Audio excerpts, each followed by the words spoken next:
Coucou tout le monde, bienvenue dans le monde de Pandarine et bienvenue dans cette nouvelle vidéo TDI et grossesse, puisque comme tu le vois actuellement nous sommes enceintes et nous sommes dans le 7e mois de grossesse. Aujourd'hui c'est Améthyste et je vais te parler de mon point de vue en tant qu'alter qui vit la grossesse.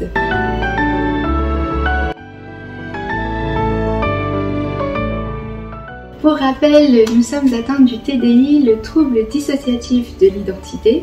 C'est un trouble psychologique qui survient pendant l'enfance à cause de multiples traumatismes sévères répétés et qui fragmente la conscience de l'être, de l'enfant qui vit ces traumatismes à ce moment-là, et qui va dissocier ces traumatismes de lui-même pour essayer de survivre, et ça a été notre cas. Le TDI a pour conséquence la présence de différents alters dont je fais partie. Étant donné que je suis l'une des alters principales dans notre système, le système étant l'ensemble des alters, on trouvait intéressant que chaque alter principal, en tout cas qui est le plus en présence dans notre vie, dans notre système, puisse parler justement de son propre point de vue par rapport à la grossesse, puisque nous sommes actuellement enceintes et que c'est vrai, on n'a pas beaucoup de témoignages de personnes qui ont de TDI et qui ont pu avoir des enfants, comment chaque alter peut vivre la grossesse, l'arrivée du futur enfant, comment s'inscrire dans cette nouvelle relation, comment trouver sa place aussi au sein du couple, de la famille. Donc voilà, je pense que ça peut être intéressant sur différents points de vue pour parler aussi de notre propre expérience en tant qu'alter par rapport à la grossesse et nos difficultés, comment on voit les choses. Mais je pense que ça peut être aussi intéressant de donner la parole à des alters plus jeunes, comme par exemple dans notre système il y a Flora, une alter enfant qui a 5 ans, qui est très présente et qui vit bien évidemment la grossesse de façon différente. Et c'est vrai que c'est vraiment intéressant d'avoir son point de vue et puis comment elle voit le corps changer et tout. Donc c'est pour ça qu'on va nous exprimer sur la grossesse. Aujourd'hui, je commence, c'est Améthyste. Donc, je ne tarde pas plus en intro et on va pouvoir commencer la vidéo tout de suite. C'est parti!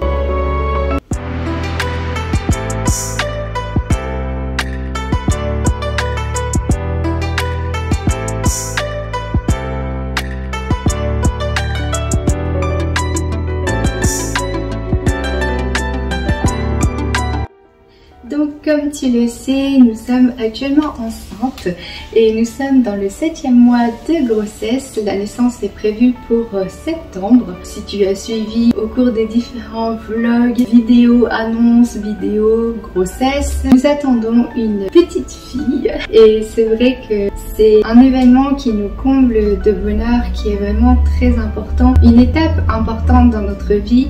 Et on le vit aussi avec notre compagnon, avec notre famille. Donc on est vraiment dans les meilleures conditions pour vivre une grossesse, à part bien sûr le fait de notre santé physique comme mentale, mais plutôt psychologique. Moi, en tant qu'alter hôte, c'est-à-dire qui gère vraiment aussi la vie de tous les jours, et surtout en tant qu'alter social, je le vis très bien. Je suis en relation exclusive, en couple avec mon compagnon qui est actuellement aux anges avec cette grossesse et l'arrivée de cette petite fille.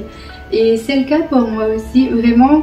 C'était pas un enfant prévu, on avait prévu d'avoir des enfants bien sûr ensemble. On avait prévu notre premier enfant dans 2-3 ans, mais la vie on a décidé autrement.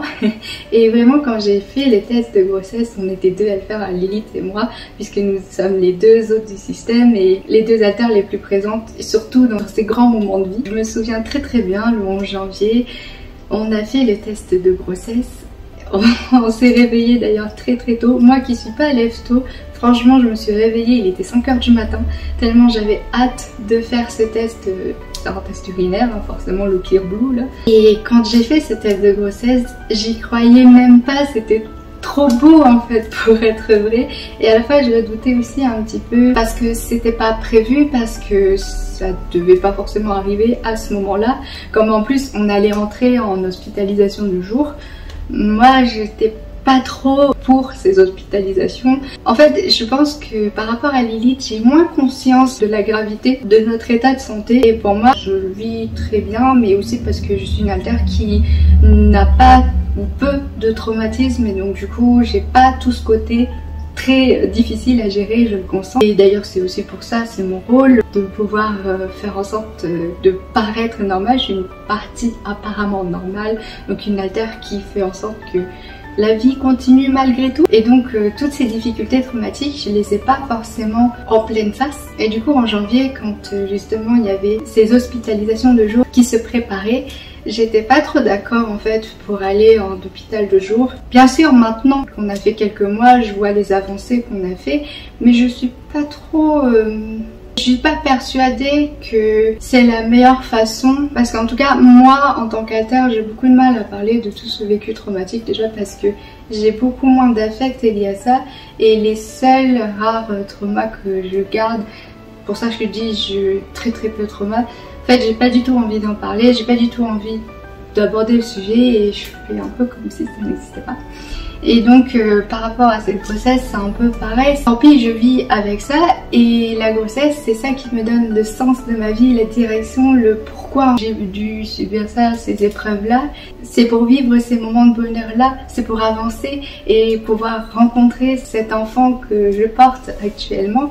C'est ça en fait la magie, c'est ça le bonheur d'être enceinte pour moi. Porter la vie c'est vraiment quelque chose de très important, et pour moi être maman c'était un de mes plus grands rêves. C'est vraiment très important pour moi et c'est un rêve qui se réalise tout au long de ces derniers mois de grossesse, ça se concrétise de plus en plus. Et donc c'est vrai qu'en début de grossesse je suis réapparue beaucoup plus dans la vie quotidienne, je suis revenue beaucoup plus parce que ces deux dernières années et demie, j'étais un peu plus en retrait parce que c'est Lilith qui s'occupait de gérer les choses, parce que notre état de santé était vraiment sur le fil du rasoir, et du coup c'est elle qui s'est attelée à la tâche et qui a fait les choses pour avancer. Donc en tant que deuxième hôte, c'est plutôt elle qui est en avant par rapport à moi. Là c'est vraiment revenu presque 50-50 parce que c'est comme un second souffle pour moi, c'est à nouveau la vie qui revient pour nous. Et moi ça me donne un sens dans ma vie. Pour l'instant mon petit bébé c'est toute ma vie quoi.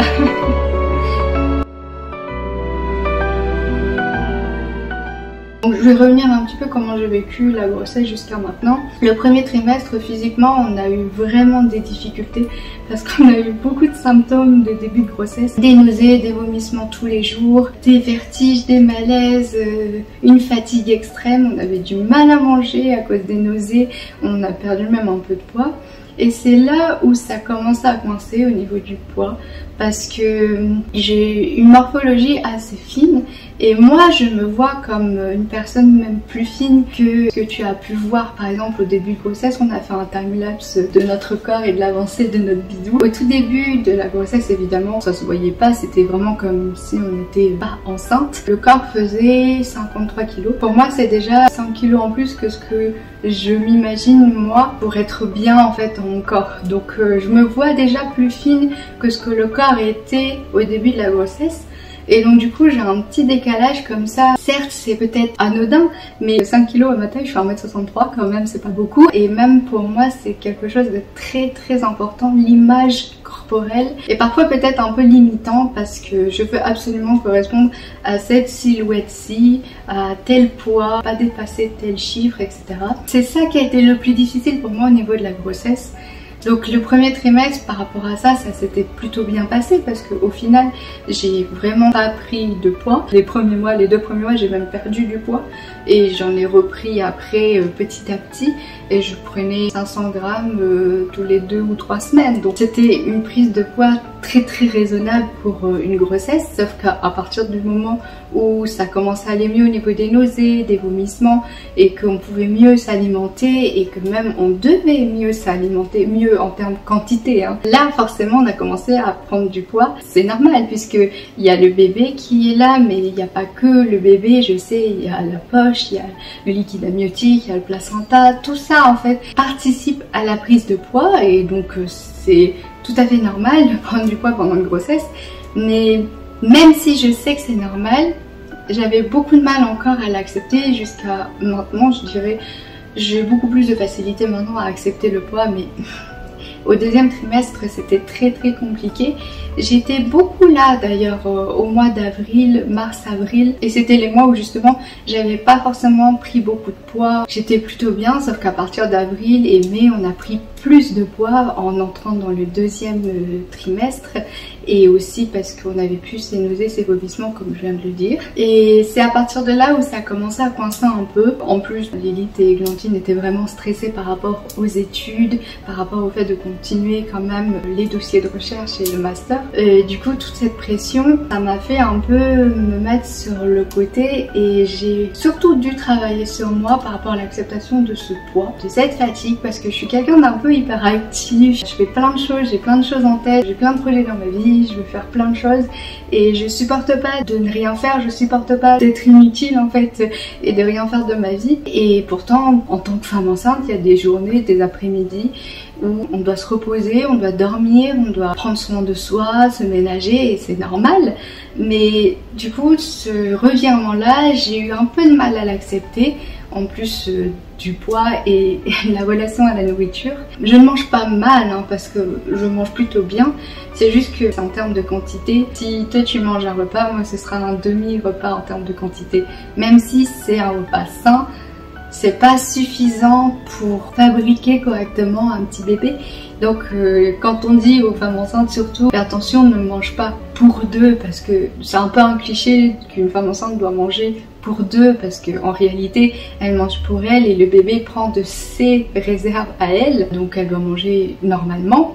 Mais sauf que nous, en tout cas moi, je ne mangeais pas forcément normalement, entre guillemets, en quantité. Je mangeais à peine la moitié de ce qui est recommandé. Et c'est pour ça que je me vois aussi fine en fait. Parce que moi, ça me suffit. Mais donc là, j'ai dû vraiment m'adapter, j'ai dû vraiment prendre sur moi et travailler sur moi pour accepter de m'alimenter au rythme du bébé, parce que je sais plus toute seule, parce que le corps met toute son énergie et toutes ses ressources pour pouvoir fabriquer ce petit bébé. Et quelque part, grâce à cette grossesse, je pense que j'ai pu, alors pas guérir, mais rééquilibrer, en tout cas rationaliser beaucoup plus ces difficultés alimentaires que j'ai pu avoir. Je suis fort renseignée sur la nourriture, la nutrition, donc je sais très bien faire des repas équilibrés dans la journée, mais pas en termes de quantité. Même par exemple en termes d'aliments, il y avait aussi des manques, parce que je ne mangeais plus de produits laitiers par exemple, plus de glucides, tout ce qui est riz, pâtes, pain, même les féculents, j'en mangeais plus forcément. Et puis bien sûr, ce problème de quantité, pour moi, un repas par jour, c'est largement suffisant.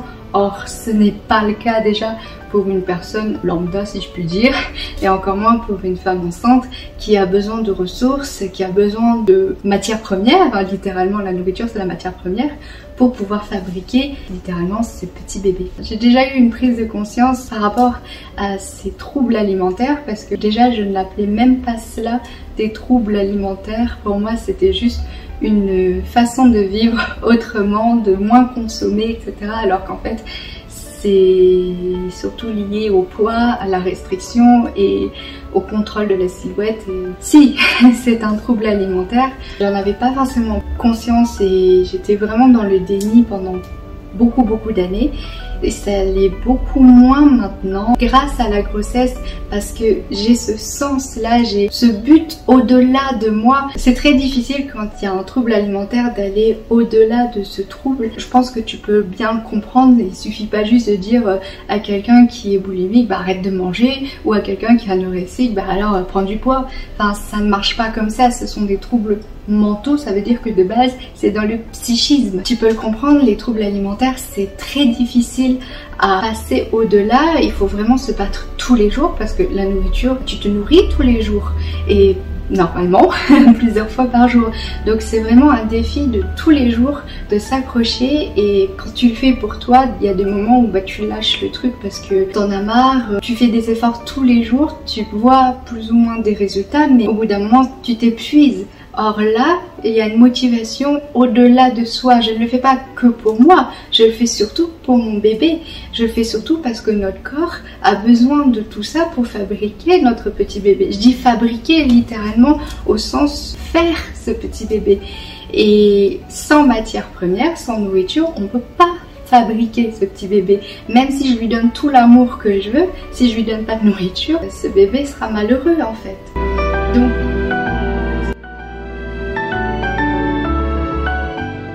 ce but au-delà de soi, ça m'a permis vraiment de débloquer certaines choses par rapport à la nourriture. Et étant donné qu'une grossesse c'est 9 mois, bon là j'en suis au 7e, c'est quand même quelque chose à tenir sur le long terme. C'est pas le long terme genre quelques années, mais quelques mois c'est énorme. Je sais pas si tu te rends compte, tu peux te forcer pendant une semaine, tu peux te forcer pendant un mois, mais 9 mois c'est énorme. Ça devient vraiment des habitudes alimentaires à avoir. Je peux pas rater une journée, il faut que tous les jours je mange. Heureusement dans ce sens là le TDI permet de prendre le relais quand vraiment par exemple j'arrive pas à manger, où je me culpabilise trop, je me dis là non j'ai trop mangé la semaine dernière, là je peux pas, je vais prendre trop de poids, etc. Je peux contrôler trop à nouveau. Heureusement on va dire le bon côté du TDI, si tant est qu'il y en ait, mais juste on va dire dans cette optique là, il y a un switch par exemple de Flora ou de Mia ou d'un autre alter qui a moins de difficulté à manger, qui va pouvoir manger. La grossesse dans ce sens-là, c'est un but commun parce que elle est voulue et acceptée par les alters principales de notre système.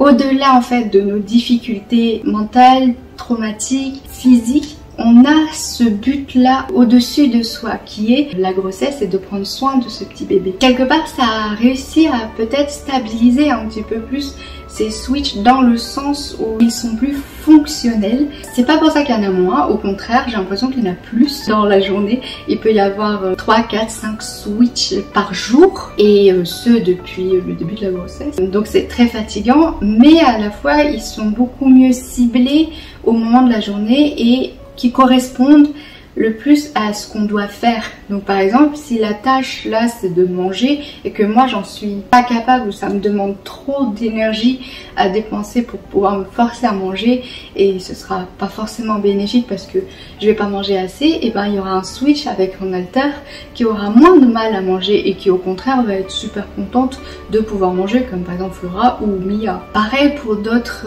raisons, par rapport au stress, par rapport aux crises de panique. C'est pas très bon en fait tout ça pour le bébé. On a pu remarquer ensemble quand vraiment il y a trop de panique, quand il y a vraiment trop fréquemment des crises comme ça, c'était des crises de panique à répétition, et ben là du coup pendant ces quelques jours il y a eu pas mal de switch autres, par exemple moi ou Églantine, Flora, qui vont faire en sorte de prendre le front, qui vont faire en sorte d'être présentes, et Lilith est un peu plus à l'écart ces jours-là parce qu'elle doit gérer elle ses difficultés traumatiques, et dans ce sens-là le TDI est plus fonctionnel peut-être grâce à la grossesse. Mais pour autant, il y a toujours des switches, il y a toujours des difficultés traumatiques, toujours des angoisses, il y a toujours des cauchemars, et ça ne résout pas tout. C'est pas non plus un médicament miracle.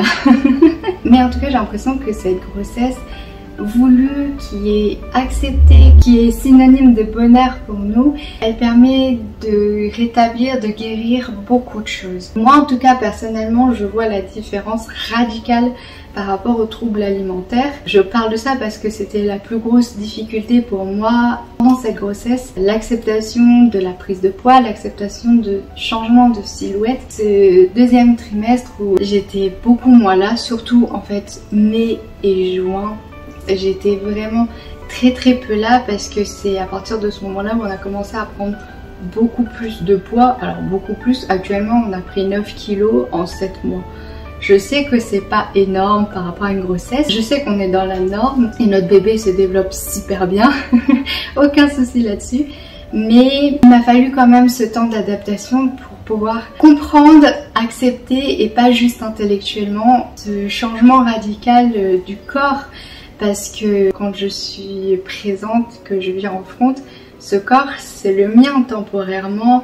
Je dis temporairement parce que je le partage avec d'autres alters, mais ça reste mon corps et je dois en prendre soin malgré tout et je dois l'accepter tel qu'il est. Ce qui m'a aidé, c'est que là, à partir de mi-juin, au 7e mois de grossesse. La silhouette, enfin le ventre, c'est vraiment arrondi et c'est littéralement la silhouette d'une femme enceinte. C'est pas la silhouette d'une personne qui a pris du poids, qui est devenue grosse. Alors attention, je mets entre guillemets le terme parce que ce n'est pas du tout péjoratif, c'est juste moi qui me juge, moi qui juge mon corps en fait. Et pour moi, grosse égale moche. Ça veut dire que si je vois que je prends du poids et que je vois que je grossis, je me trouve de plus en plus moche.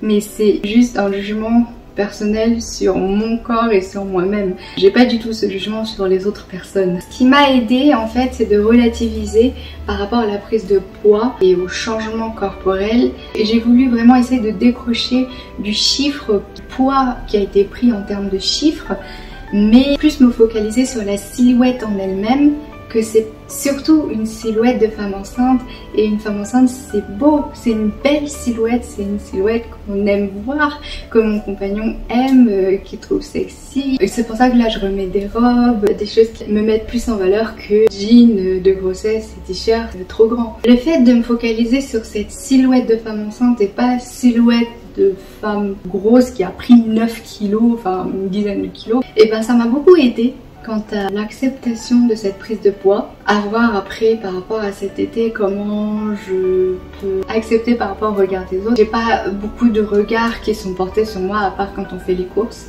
et là c'est difficile, donc c'est pas moi qui fais les courses. C'est pour ça quand je te dis on est deux autres, on a vraiment chacune des tâches différentes dans la vie quotidienne, et c'est pour ça qu'on est deux autres, parce que les autres gèrent littéralement la vie quotidienne, mais on a chacune nos tâches. Après, comme j'ai dit encore une fois, c'est le ventre qui s'est agrandi, la silhouette qui n'est pas du tout la même. J'ai surtout pris en fait de la poitrine, du ventre, et puis les hanches sont élargies.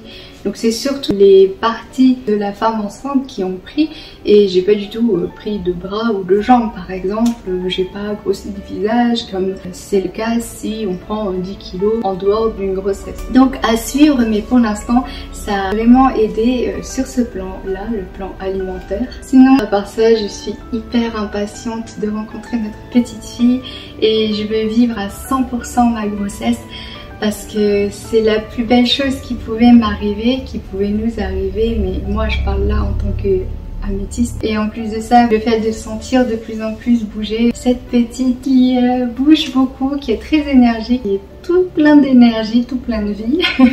En fait ça devient de plus en plus concret, et donc du coup ça permet de projeter beaucoup. Je suis vraiment sur mon petit nuage, surtout que dans 2 semaines et demie ce seront les grandes vacances.